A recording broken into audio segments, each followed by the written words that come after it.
Boa noite, queridos.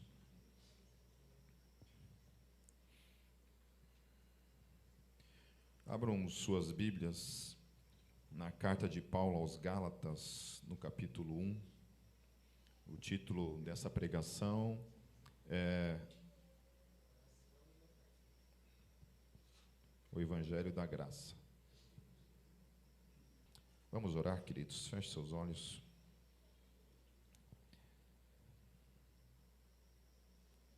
Pai, nós estamos aqui diante da revelação da Tua Palavra, segundo aquilo que o Senhor revelou ao apóstolo Paulo, Senhor, para a Tua igreja. O ensino que veio direto do Teu trono, inspirado pelo Teu Espírito, para falar aos nossos corações. Por isso, o Espírito Santo, nessa noite, ilumine a nossa mente, o nosso entendimento, para que a gente possa compreender a palavra que vem direto do Teu coração para as nossas vidas. Nos ensine, Senhor, em nome de Jesus que eu oro. Amém.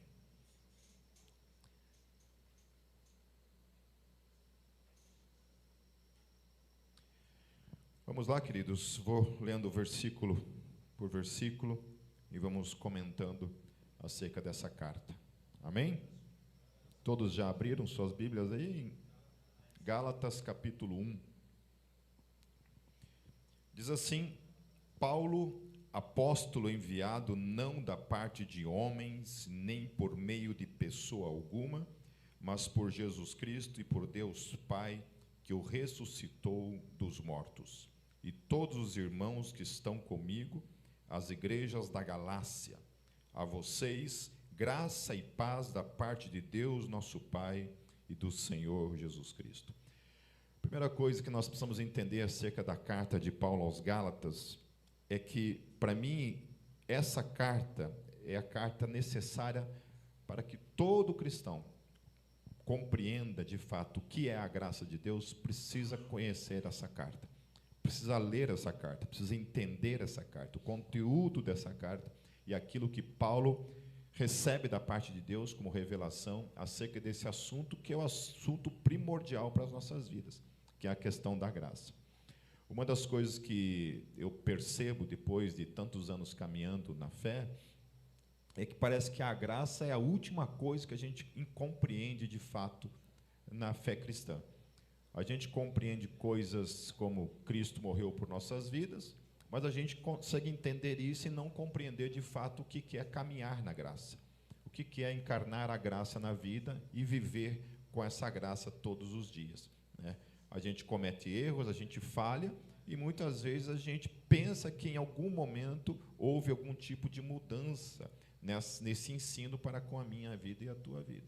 Então a gente começa a caminhar não pela graça.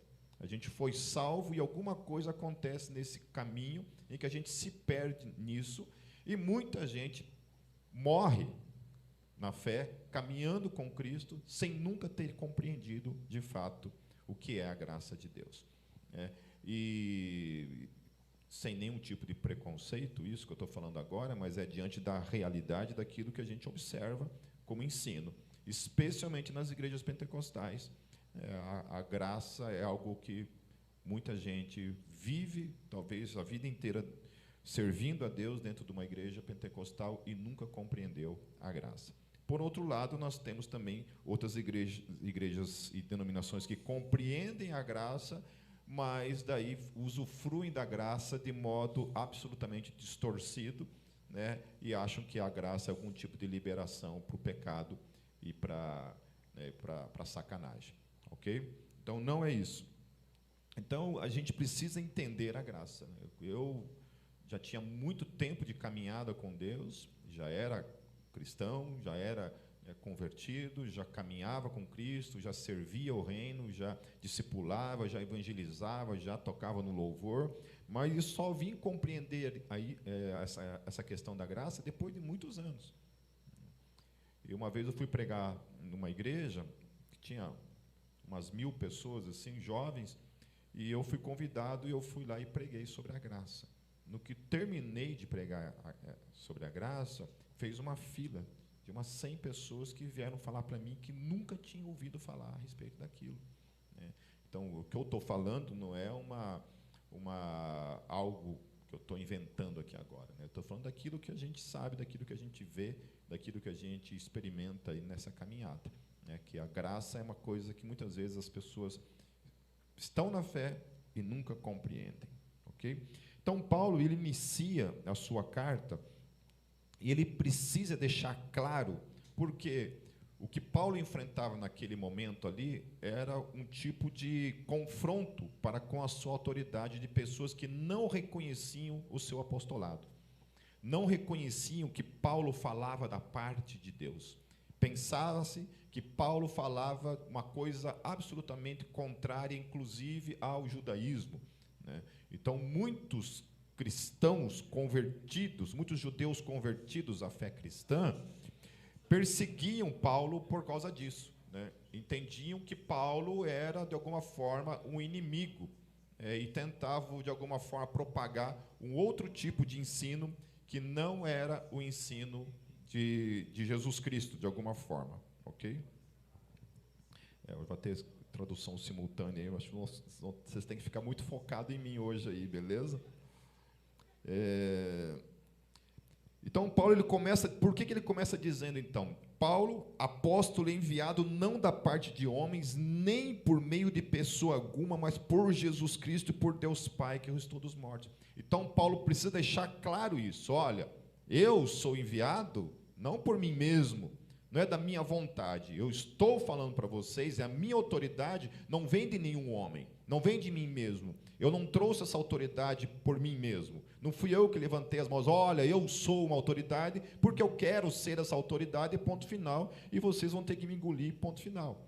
Não, ele chama essa autoridade, que essa autoridade vem da parte de Deus. Então, aquilo que ele vem falar, que ele vai falar nessa carta, tem autoridade e assinatura de Deus, aquele que ressuscitou Jesus dentre os mortos. Então, o Criador de todas as coisas trouxe sobre ele toda essa autoridade que agora ele estava, então, falando por meio dessa carta. Ok? E aí, no versículo 3, ele fala uma coisa interessante, né? Ele começa a falar, então, a vocês graça e paz da parte de Deus, nosso Pai, e do Senhor Jesus Cristo.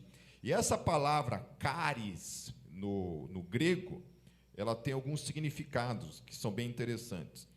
Graça é aquilo que dá alegria, prazer, amabilidade. Então, isso é uma coisa interessante, porque muitas vezes tem gente que é cristão, vive na fé, e por desconhecer a graça, não consegue vivenciar na sua vida esse tipo de alegria. Porque se tem algo que deve enriquecer a nossa vida de alegria, é a graça. É compreender que eu estou liberto de mim mesmo, eu estou liberto de qualquer tipo de lei, e agora eu sou salvo pela graça. É um favor que Deus me deu e eu tenho que ser feliz por isso. Porque eu estava condenado e alguém me libertou gratuitamente daquilo em que eu estava vivendo. Claro que essa pessoa que me distribuiu isso pagou um preço por essa minha liberdade, mas eu mesmo não paguei nada. Quem pagou foi outro, ok?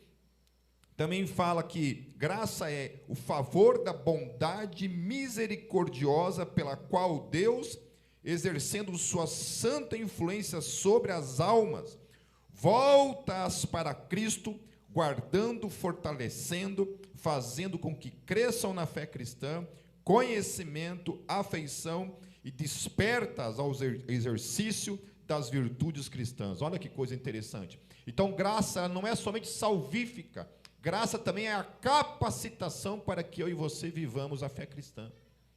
Amém? Então, quando eu acerto alguma coisa na fé cristã, eu não lembro quem falou isso, não vou falar exatamente a frase, mas no fim da minha vida, ou no fim das nossas vidas, quando a gente terminar nossa carreira nesse mundo, a gente vai poder falar tudo aquilo que eu errei, que eu pisei na bola, que eu pequei, que eu ofendi a Deus, que eu ofendi ao meu próximo, que eu ofendi a mim mesmo, deve a mim mesmo. Fui eu, o Pipe, que errou, que falhou. Amém? E tudo aquilo que eu acertei na minha vida, que eu fiz de bom na minha vida, é a graça que Deus concedeu para mim. Porque se eu não tivesse graça, e vocês não tivessem graça, a gente era só tranqueira. Aquela coisa de colocar a culpa no diabo, né? O que eu penso, eu já falei isso várias vezes, eu acho que se tirar todos os demônios do mundo, inclusive Satanás, para mim não muda nada. O ser humano continua sendo a mesma coisa, a mesma porcaria, né? Eu acho que tem gente que é tão ruim, né? É tão ruim, que quando você expulsa o demônio dela, o demônio fala assim: ufa, graças a Deus, me libertou dessa desgraça. Então, a gente, se não fosse a graça, a gente estava perdido. Então, graça é a condição espiritual de alguém governado pelo poder da graça divina. Amém? Então, a graça de Deus, ela é concedida como uma espécie de governo de Deus sobre as nossas vidas. Aleluia! Aleluia por isso. Olha que coisa linda isso. Existe um poder que é concedido para a igreja, para todos os filhos de Deus, e esse poder é a graça. É a graça. O que há de mais poderoso em nossas vidas é a graça. Esse poder capacitador que vem da parte de Deus para com a minha e a tua vida. Graça também é um privilégio, então sinta-se privilegiado por receber na sua vida a graça de Deus. Graça é uma recompensa, é um prêmio por algo que você não conquistou por si mesmo. Aleluia. Imagine, você recebeu uma recompensa, mas o que você fez? Nada. Você recebeu um grande prêmio, um grande presente, sem ter feito absolutamente nada. E Deus fez isso por mim e por você. Paulo também fala que, junto com a graça, você recebe paz da parte de Deus. Do que ele está falando? Ele está falando que nós recebemos uma paz por alguma razão. Significa que antes nós não tínhamos paz. Então, a partir de então, por causa da graça, a gente recebe, então, paz para com Deus. E por que vocês acham que nós recebemos paz? Porque nós não tínhamos antes. Não tínhamos antes paz. E a Bíblia fala que nós éramos o quê? Inimigos de Deus. Nós não estávamos em paz com Deus. Nós tínhamos uma dívida para com Deus. Deus tinha um propósito de nos matar, nos destruir, nos condenar ao inferno. E agora, por causa de Cristo, daquilo que Ele fez por nós, Ele nos concedeu a graça agora de nós termos paz para com Deus. Nós não somos mais inimigos de Deus. Jesus falou: eu agora vos chamo de amigos. Vocês agora são amigos, não mais inimigos de Deus. No versículo 4, Paulo continua dizendo que se entregou a si mesmo por nossos pecados, a fim de nos resgatar desta presente era perversa, segundo a vontade de nosso Deus e Pai. Eu fico pensando, né, o que era perverso para Paulo há 2000 anos atrás. Porque não tinha internet, né? Não sei se vocês sabem disso, mas não tinha internet. Não tinha internet, não tinha televisão, não tinha telefone, não tinha tecnologia nenhuma. Então, o que era perverso para Paulo eram as coisas que ele via. Não tinha jornal, não tinha imprensa na época. Era aquela comunicação de boca a boca. Era aquilo que você ouvia de alguém que estava próximo. Mas Paulo não sabia da realidade do que estava acontecendo em todo o Império Romano, no mundo pagão. Ele não sabia o que estava acontecendo fora das fronteiras ali de Israel, a não ser quando ele fazia suas viagens depois, mas até então ele não sabia. Então, o que era perverso para Paulo?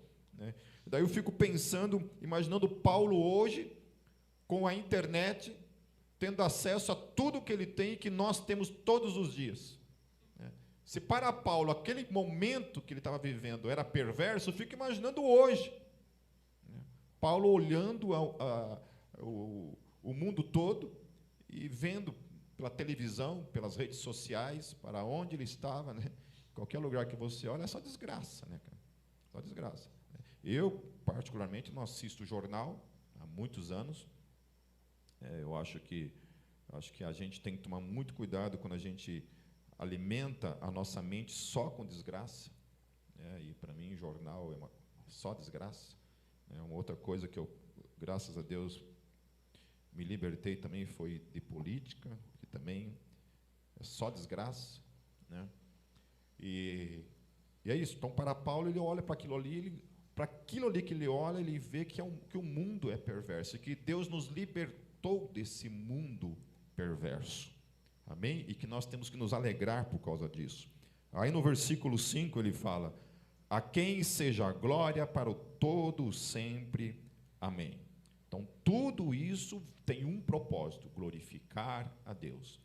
A graça não é algo distribuído para que a gente seja glorificado, mas para que o Pai seja glorificado. A obra que Cristo realizou na cruz tem um propósito: glorificar o Pai, nos conduzir a essa glorificação do nome do Pai. Ontem eu estava vendo vídeos de uma igreja nova aqui em Curitiba, e o pregador, comecei a ver vários cortes de pregação, para ver o conteúdo daquela pregação. Eu já conhecia esse pregador já há um bom tempo, eu conheço já, só que nunca parei para ouvir ele pregar, nunca tinha parado para ver trechos, nada do que ele fala, né? Entendia que ele era de uma linha teológica, a qual eu tenho sérios problemas e dificuldades, mas eu nunca tinha visto, e ontem parei para dar uma olhada. Deixa eu ouvir uns trechos aqui, né? Eu cheguei a ver uns 4, 5 trechos assim de minutos. Eu não vi em nenhum momento o nome Jesus. Eu não vi a palavra graça em nenhum momento, não vi a palavra cruz em nenhum momento. Tudo era você. Você pode. Você pode. Você. Você. Você. Tudo era sobre você. Você pode. Daí aquilo ali eu pensei, meu Deus do céu, né? E uma igreja entupida de gente, cheia de gente, saindo gente pelas paredes. E aquilo me indignou muito, fiquei pensando, né? E é um pouco sobre isso também que a carta de Paulo trata. Esse evangelho, ele vai falar algumas coisas aqui que é interessante a gente olhar. No versículo 6, ele começa a falar então, olha só, ele começa anunciando que o evangelho foi o evangelho da graça, que Jesus tinha morrido por eles numa cruz, para resgatá-los desse mundo perverso. E agora ele começa a falar para aquela igreja: admiro-me de que vocês estejam abandonando tão rapidamente aquele que os chamou pela graça de Cristo para seguirem outro evangelho. Outro evangelho. E ele fala uma coisa muito poderosa, porque ele fala assim: vocês foram chamados pela graça. É graça o que foi concedido a vocês. É esse privilégio que foi concedido a vocês. Vocês receberam esse privilégio, receberam essa revelação, essas boas novas, e agora vocês esqueceram o que vocês receberam e vocês estão partindo para outro evangelho, ele fala. Então, ele tinha recebido este evangelho, o evangelho da graça, e em algum ponto da caminhada, aquela igreja passou a seguir outro evangelho. E o que é interessante, meus queridos, e preste bem atenção nisso, é que a palavra evangelho significa literalmente boas novas, boa notícia. Então, olha, foi entregue para vocês uma notícia maravilhosa, uma boa notícia, o que vocês receberam. Essa notícia mudou a vida de vocês. Essa notícia transformou a vida de vocês. Essa notícia, obrigado, querido. Essa notícia deu a vocês um propósito de vida. Essa notícia salvou vocês, iluminou o entendimento de vocês, ele está falando. Era uma notícia de salvação, uma notícia de paz. Agora vocês têm paz para com Deus. Vocês estão em paz com Deus. É uma notícia de reconciliação com Deus. E agora vocês estão dando ouvidos para uma outra suposta novidade, uma outra suposta boa nova, uma outra suposta boa notícia, ele fala. Olha, aquela boa notícia, ela não serve mais para vocês, vocês estão procurando outra boa notícia. E é isso que eu me assusto quando eu vejo igrejas com esse tipo de evangelho. Porque é uma outra notícia. É uma notícia que não está centrada em Cristo, não tem nada a ver com reconciliar-se com Deus, não tem nada a ver com ter paz com Deus, não tem nada a ver com viver para a glória de Deus. A glória de Deus. Não. Tem que ser o homem. É antropocêntrica. O homem está no centro. Eu sou a menina dos olhos de Deus. Deus não sabe viver sem mim. Se eu apostatar na fé, Deus corta os pulsos. Tem depressão por causa de mim. Porque é eu.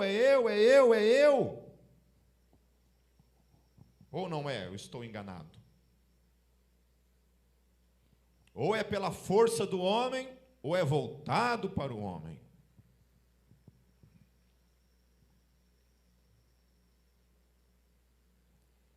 Então eles estão substituindo aquela primeira boa notícia por uma nova notícia. E no versículo 7 ele vai falar, que na realidade não é outro evangelho. Ele fala que não é o evangelho. O que ocorre é que algumas pessoas os estão perturbando, querendo perverter o evangelho de Cristo. E aí que está. Tem nome de Cristo, tem cara de Cristo, veste a roupa de Cristo. É propagada como se fosse de Cristo, mas não vem da parte de Cristo, não vem da parte do Criador.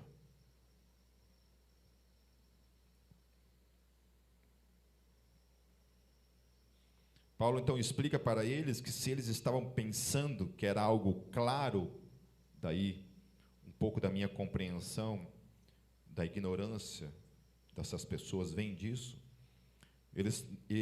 Se eles estavam pensando que isso era algo claro, perceptível, na verdade não era.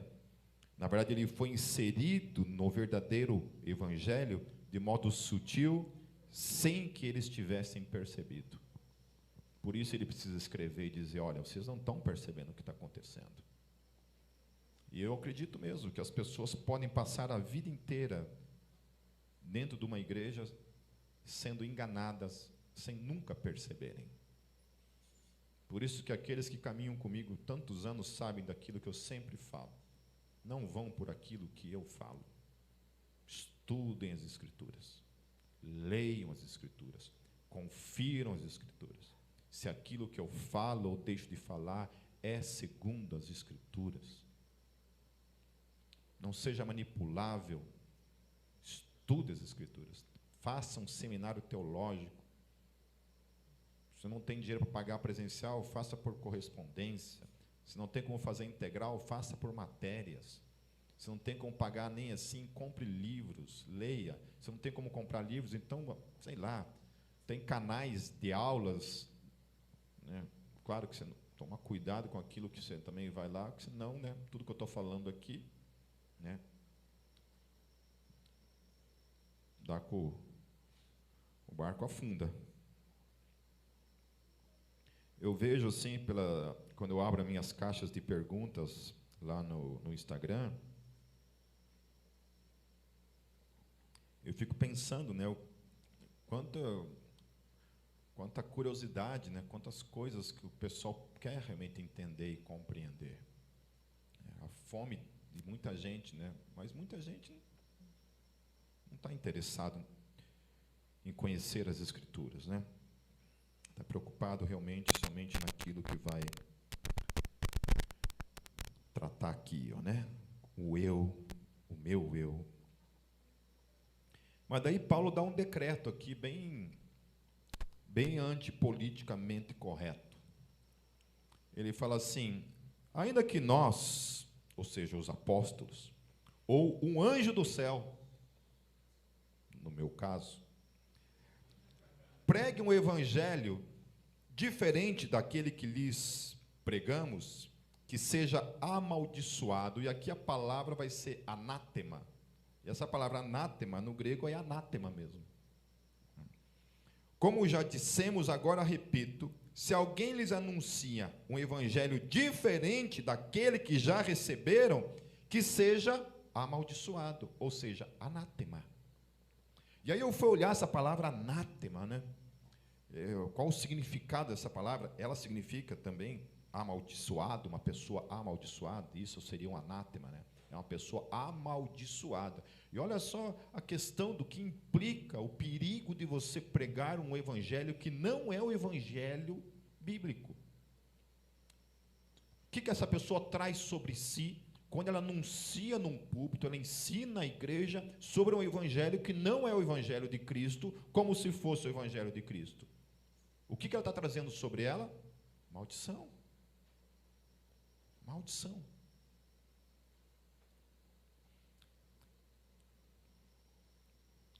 Então, anátema é uma maldição, é uma praga, é um homem amaldiçoado, destinado à mais terrível das tristezas e angústias. E eu acho interessante esse significado de anátema. Anátema, olha só, queridos, é algo dedicado a Deus, sem esperança de receber de volta. Parece muito com consagração. Quando referindo-se a um animal doado para ser sacrificado, daí uma pessoa ou algo destinado à destruição. Eu acho interessante isso. Então, anátema, em outro sentido, é como se fosse um animal que tem o azar de, dentre todos os outros animais, ser separado para ser sacrificado, para ser destruído. Então, aquele que é anátema, ele é como se fosse esse infeliz que é separado para a destruição, para a morte. Está vendo o perigo disso? Então, as pessoas têm que ter uma responsabilidade diante do evangelho. Quando a gente vai anunciar o evangelho e sair por aí falando coisas, a gente tem que tomar muito cuidado com aquilo que a gente fala. Claro que Deus, eu penso que Deus muitas vezes olha para a ignorância, né? Por isso que nós temos graça para sermos ignorantes também, só que não para permanecermos na ignorância. Vocês entenderam o que eu falei? Amém? Ninguém nasce sabendo tudo, não é porque eu nasci de novo hoje que amanhã eu sei tudo sobre a palavra, sobre a Bíblia. Não, você vai desenvolvendo um estudo, né? Você vai conhecendo as Escrituras. E às vezes você estudou e esquece, e volta a ler e volta a conhecer. Por isso a importância de você estar sempre lendo, sempre estudando as Escrituras. No versículo 10, Paulo continua dizendo: acaso busco eu agora a aprovação dos homens ou a de Deus? Ou estou tentando agradar a homens? Se eu ainda estivesse procurando agradar a homens, não seria servo de Cristo. Então, olha só, Paulo está mais uma vez confrontando essa ideia que muitos tinham, que reprovava o apostolado dele. Então, ele disse: olha, eu não estou preocupado em agradar a vocês. Não estou preocupado se vocês vão ou não vão aprovar o meu ministério. Ok? Porque eu não estou preocupado com a aprovação humana. E aí eu fico pensando num outro tipo de evangelho que nós temos hoje e que eu tenho visto algumas igrejas se perderem, que é o evangelho liberal. É esse evangelho que não confronta mais a vida de ninguém. Esse evangelho que diz assim, ó, tudo bem para o pecado, aliás, nem chama mais de pecado. Quando eu era jovem, um pouco depois do dilúvio, uma pessoa que era crente e não ia na igreja, a gente chamava essa pessoa de desviada. Olha, essa pessoa está desviada. Desviada do quê? Do caminho. Essa pessoa está em pecado mesmo. Não é outra coisa, é pecado mesmo, está em pecado. Ela não tem ido na igreja. Não tinha conversa. Entendeu? Hoje em dia, não. Quem está em pecado é quem vai na igreja. Porque quem está indo na igreja são os escravos do sistema religioso. Os verdadeiros livres são aqueles que ficam em casa, que não tem comunhão com ninguém, que não evangeliza ninguém, que não discipula ninguém, e se acha acima de todo mundo com a sua espiritualidade sem vergonha. Mas, além disso, nós temos hoje um evangelho que está tudo bem fumar maconha, está tudo certo fazer aborto, né? Eu já falei que quando um cristão fala, eu sou contra o aborto, mas sou favorável à descriminalização do aborto, essa pessoa está humanizando a si mesmo, enquanto ela desumaniza totalmente o feto. Vocês entenderam o que eu falei? É só uma tentativa de dizer, olha, eu sou humano, eu sou contra o aborto. Mas eu acho que o aborto não podia ser crime. O que quer dizer com isso? Que se não é crime, significa que aquela vida que é abortada é o quê? Nada. Entendeu? Então, eu humanizo a mim mesmo, enquanto eu desumanizo o feto. E o que tem de crente falando por aí isso? Eu já ouvi de líderes, já ouvi de gente envolvida com missões, pessoas falando isso para tudo o que é lado, dizendo isso, que é contra o aborto, mas é contra que seja crime. Não pode ser crime. Não. Então tá, então vamos liberar o assassinato, então. Por que não o infanticídio? Quando nasce, pau, dá uma paulada na cabeça do bebê, lá no berçário. Qual que é o problema?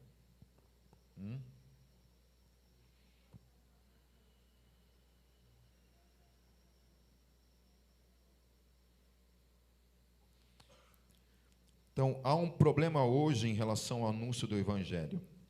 Existe uma onda dentro da fé cristã que está fazendo exatamente o contrário disso que Paulo disse. Não é o Evangelho despreocupado em agradar aos homens. Do contrário, é o Evangelho fofinho, só love, e que pretende agradar o coração de todo mundo. Então, é o Evangelho que não tem problema. Está tudo certo.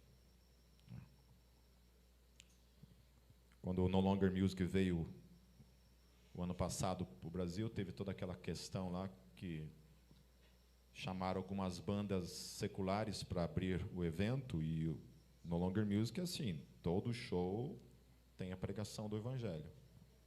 Todo show tem pregação do Evangelho. E lá no Rio de Janeiro fizeram um show, como de praxe, o David pregou o Evangelho, fizeram apelo, vieram pessoas, e uma pessoa foi e tuitou, né, lá no Twitter, lá, e isso viralizou e virou uma briga arada, um problema, né? E o que eu fiquei mais indignado, assim, que dividiu a igreja. Então, muita gente, né, defendeu o No Longer Music, e outros não. Outras pessoas ficaram do lado dessa indignação e defendendo aqueles que acharam absurdo num show pregar o Evangelho, né?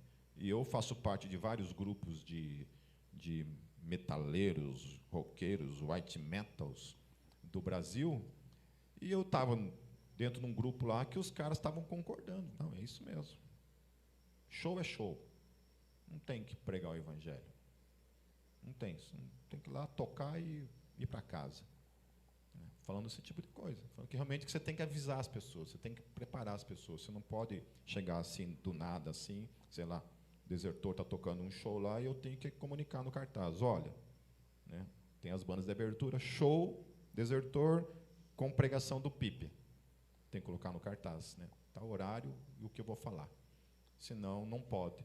Então, assim, o que essas pessoas estão pensando, né? Que preocupação é essa que as pessoas vão se magoar se você parar no show, né? Eu já estava em show do Desertor assim, comecei a pregar o Evangelho e saiu todo mundo. Porque eles foram para as paredes. Isso aí. Quando o Senhor Jesus falou que você entrasse numa cidade e ninguém te ouvisse, o que Ele falou para você fazer? Bate, tira a poeirinha aqui, ó, bate a poeirinha, olha para trás e fala assim, lasque-se, e vai embora. lasquem-se. E vai reto, meu querido, vai embora para o próximo, em nome de Jesus. No versículo 11, queridos: irmãos, quero que saibam que o evangelho por mim anunciado não é de origem humana. Então, mais uma vez, Paulo vem trazer sobre ele, dizendo claramente: olha, cuidado, porque o evangelho que vocês estão rejeitando não vem de mim mesmo, não é de origem humana, vem da parte de Deus. Então, não é de origem humana. Muitos falavam e ainda falam até hoje, né? Não sei quantos já ouviram isso, que muita gente fala que quem inventou o cristianismo foi o apóstolo Paulo. Porque esse negócio de graça aí não tem nada a ver com Jesus, isso aí foi o apóstolo Paulo. Ele que mudou tudo. E aqui Paulo estabelece claramente que o que ele ensinava não vinha dele, e sim do Senhor Jesus Cristo. Daí, o apóstolo Pedro também vai confirmar isso, lá em 2 Pedro 3, 15 e 16. Ele deixa claro que Paulo falou da parte de Deus em sua carta. Então, Paulo estava dizendo que a autoridade dele, o evangelho que ele estava pregando, não vinha dele mesmo, vinha da parte de Deus. E o apóstolo Pedro, que era o cabeça da igreja ali, também vai e fala: olha, aquilo que Paulo falou foi da parte de Deus. Confrontando, então, toda aquela ideia desses caras que eram contrários e que não reconheciam o seu apostolado. Um filósofo suíço do século XVII, o Jean Rousseau, ele disse: se Cristo não existiu, os homens que escreveram os evangelhos eram tão grandes quanto eles. No versículo 12, ele vai falar: não o recebi de pessoa alguma, nem me foi ele ensinado, pelo contrário, eu o recebi de quem? De Jesus Cristo, por revelação. Então, quem que ensinou o evangelho para o apóstolo Paulo? Quem? O apóstolo Pedro? Não. Mateus? João? Tiago? Não. O que ele fala aqui? Quem que revelou para ele aquilo que ele estava ensinando? O próprio Senhor Jesus Cristo revelou para ele. É o que ele está falando. E o apóstolo Pedro, mais uma vez, confirma o que ele está falando, que realmente veio da parte de Deus. Vocês ouviram qual foi o meu procedimento no judaísmo, como perseguia com violência a igreja de Deus, procurando destruí-la. Então, em outras palavras, o que Paulo está dizendo? Por que Paulo precisa deixar isso bem claro? Porque as pessoas estão dizendo que ele não é apóstolo. Ele precisa dizer bem claramente: olha, ei, vocês não lembram que eu era um perseguidor da igreja? Que eu era um cara que pegava cristãos e levava para serem presos, muitas vezes apedrejados, como foi o caso de Estevão? Paulo estava lá. Paulo assistiu Estevão ser apedrejado até a morte, na sua frente, enquanto ele segurava a capa da galera ali, estava lá, ele assistiu tudo aquilo ali. Vocês não entendem que eu odiava essa mensagem.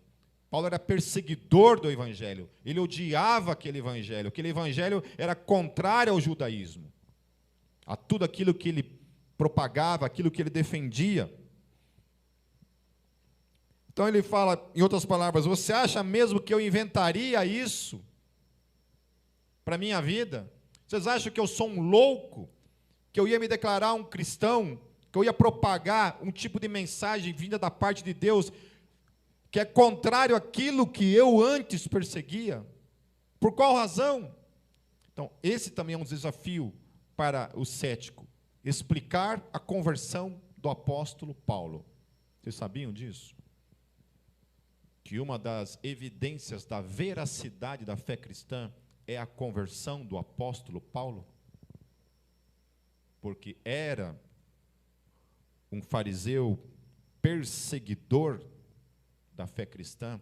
O que aconteceu na vida desse homem que o convenceu a dar a sua vida por causa do evangelho, a negar tudo aquilo que ele estava vivenciando na sua vida para viver uma nova realidade, crendo que Cristo de fato era ressurreto? Porque Paulo não foi testemunha da ressurreição de Jesus ali em Jerusalém. Ele não estava lá. Ele não estava entre aquelas 500 pessoas. que receberam, que foram testemunhas naqueles primeiros 40 dias. Ele não estava lá. Depois Jesus se apresenta para ele. Mas Jesus já tinha ascendido aos céus. E depois somente que vem e se apresenta para ele. Ele continua dizendo então, olha só, no judaísmo, eu superava a maioria dos judeus da minha idade. E era extremamente zeloso das tradições dos meus antepassados. Mas Deus me separou desde o ventre materno e me chamou por sua graça quando lhe agradou. Que coisa linda. Olha, gente, eu era judeu, eu obedecia tudo que ali, seguia todas aquelas tradições. Mas eu não fui chamado porque eu obedecia, porque eu era um cara zeloso. Eu não fui. Não tinha nada a ver com isso, eu não era um cara bonzinho. Eu fui chamado pela graça. Ou seja, foi um presente, eu não merecia. Foi um prêmio, foi um privilégio que eu recebi da parte de Deus. Mas Deus me separou desde o ventre materno e me chamou por sua graça, quando lhe agradou revelar o seu Filho em mim, para que eu o anunciasse entre os gentios. Não consultei pessoa alguma. E aí que eu falo que isso é o Evangelho. Esse é o propósito da minha e da tua vida, de todo cristão. Fazer o quê? Revelar quem? Cristo. Por meio de nossas vidas. Amém? Amém? Lasque-se o meu sucesso. Lasque-se o meu nome. O meu chamado não é isso. Não é tornar o meu nome conhecido. O meu eu conhecido. É revelar Cristo. Pregar Cristo. Anunciar Cristo. Essa é a função desse púlpito. Essa é a função do Evangelho. Revelar Cristo para o mundo, porque só o Evangelho tem poder de mudar o mundo, mudar as pessoas. Eu fico pensando, se nós tivéssemos trabalhos de evangelismo nas escolas, ao invés desse lixo que nós temos hoje. Que as crianças aprendessem o Evangelho desde cedo. Se nós tivéssemos trabalhos com os pobres e ensinássemos o Evangelho. Não somente com os pobres, com os ricos também, porque eu não estou dizendo que só tem gente ruim e bandido em favela, né? Tem gente rica aí que é o Satanás também. Mas é o Evangelho, é o Evangelho. Há muito tempo eu penso que a verdadeira política é o Evangelho. O Evangelho. Porque, veja só, uma vez numa reunião de pastores, o cara falou assim, encheu a boca para falar que a igreja não tem nenhuma relevância social na sociedade. Eu, na hora, falei assim, discordo em gênero, número, grau, absolutamente do que você está falando. Eu falei, por quê? Eu falei, querido, quando o Evangelho é pregado para um traficante e ele se converte, isso tem uma relevância social ou não tem? Quando o Evangelho é pregado para uma mulher que está querendo cometer o aborto e desiste do aborto, isso tem uma relevância social ou não? Quando o Evangelho é pregado para um pai alcoólatra que chega em casa e desce a porrada na esposa, em todos os filhos, todos os dias, e esse cara abandona essa vida, isso tem uma relevância social ou não tem? Você conhece político que consegue mudar a vida de pessoas? As pessoas largarem das drogas? Largarem a prostituição? Quando eu prego o Evangelho para uma prostituta, ela larga essa vida de prostituição. Isso tem uma relevância social ou não tem? Tem ou não tem? Então, como é que você diz que o Evangelho não tem, que a igreja não tem nenhuma relevância social? Vou te falar da minha igreja. Nossa, tem ex-tranqueira. Todo mundo lá é ex-tranqueira. Só não é ex-tranqueira os bebezinhos porque não deu tempo. Se demorasse um pouco. tudo é estranqueira, né? E não é só lá, é em tudo que é lugar. O reino de Deus é um reino composto de eis, tudo eis.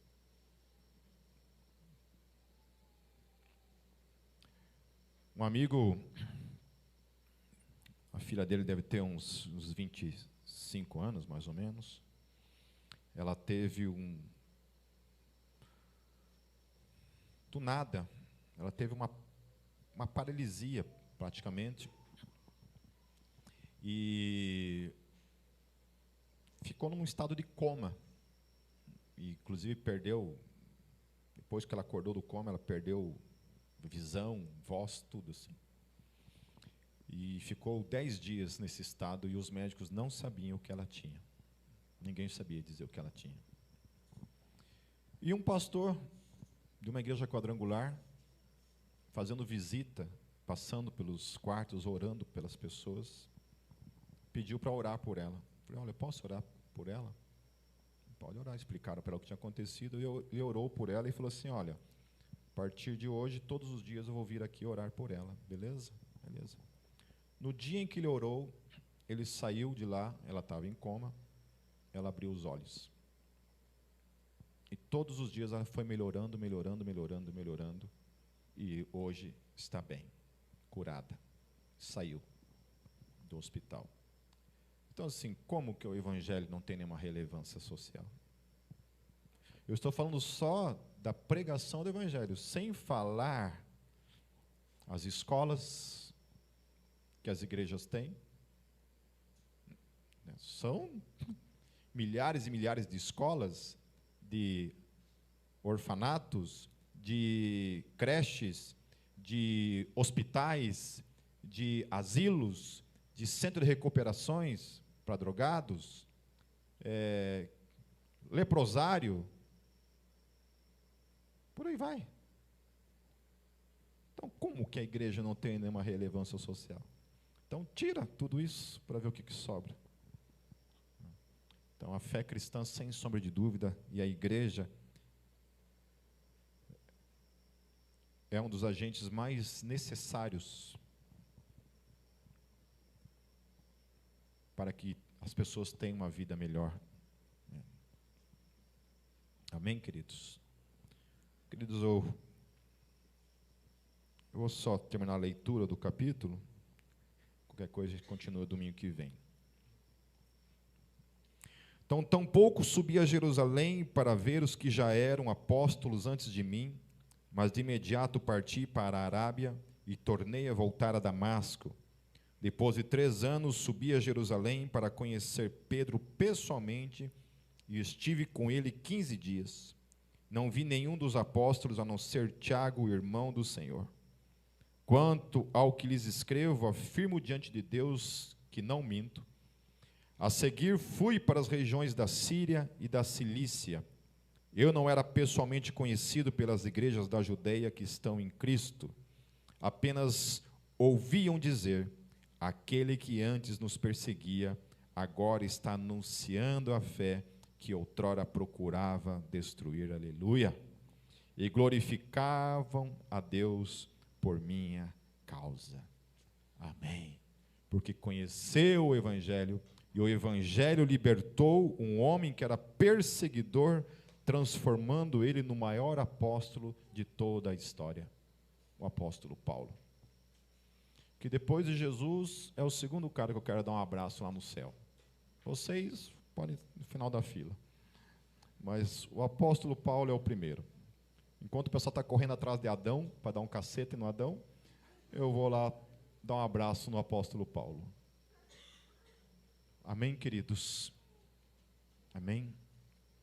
Conheçam as Escrituras, para que não sejam enganados por esse evangelho que está aí, sendo anunciado, esse evangelho anátema, que nada tem que ver com o evangelho revelado por meio do apóstolo Paulo. Amém?